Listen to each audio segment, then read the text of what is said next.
Luteal phase defect or luteal phase suppose. The proposed etiology of luteal phase defect and reasons for disapproval. Initially, they have suspect etiology, the removal of granulosa cells during oocyte retrievals that will cause luteal phase defect. But that become they disapprove after some days because they thought aspiration of pre-obliterary oocyte in the natural cycle didn't diminish the luteal phase. Okay. Another etiology because of prolonged pituitary recovery after treatment of GH agonist. Now also they disapprove this. Luteolysis also initiated prematurely in cycle co-treated with GH antagonist. Then third etiology, the suspect administration of HCC could suppress LH production, but HCC did not downregulate LH secretion in luteal phase of normal unstimulated cycle in normal ovulating women. Now only one theory they have currently is they thought that is supraphysiological level of estradiol suppressing HP axis inhibiting LH secretions. Okay. Then what are the main drugs? The progesterone is appeared to be the best method for providing luteal phase support as it was associated with high rates of live birth or ongoing pregnancy of clinical pregnancy than placebo and lower rate of OHS than HCG. And there is lower rate of OHS compared to the HCG. The addition of other substances such as estrogen, HCG did not seem to be improve outcomes. LH still declined for at least 10 days after cessation of GH agonist and cause negative effect on progesterone or HCG secretion. When to initiate treatment? On the day of egg collection, you have to start treatment.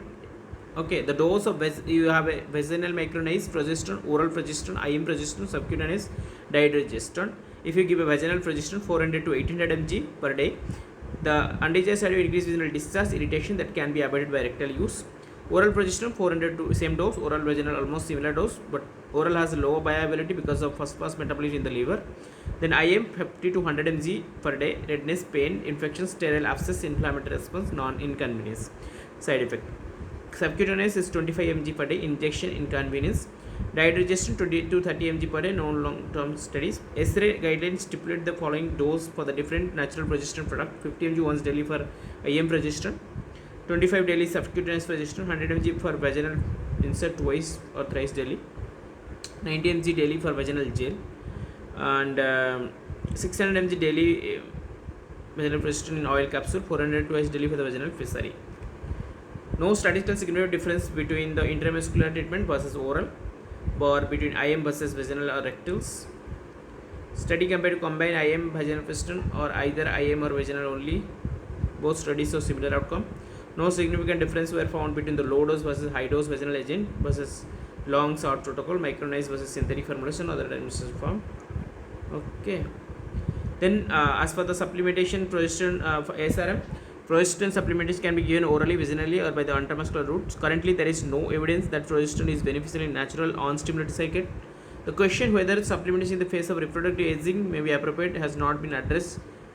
Currently, the only documented indication supplemental vaginal or IM progesterone is for the improvement of IRT outcome in GH agonist and antagonist cycles. Till when you have to continue, prolonged progesterone supplementation is not necessary. Does not significantly impact the miscarriage and delivery rate.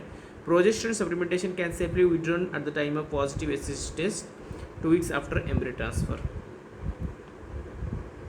Then role of adjuvant, the safety and effective glucocorticoid administered in women undergoing combined control ovarian hyperstimulations IVF XC cycles were unclear because data were lacking. Glucocorticoid have little or no impact on live birth rate. No indication seems to favor any particular intervention, either down regulation, ovarian stimulation, or adjuvant therapy. Intervention for poor responder to control hypereal stimulation evidence was insufficient to support the routine use of any particular intervention for protected down regulation, ovarian stimulation, or adjuvant therapy in the treatment of poor responder combined and ovarian hyperstimulation in IVF. Adjuvant don't improve pregnancy rates like estrogen in luteal phase support. Aspirin don't improve. Human leukemia inhibiting factors, subcutaneous not improve. IV immunoglobulin not improve. Vasodilator like sildenafil acetate, corticosteroid, heparin only indicated only Apla's syndrome. Remember.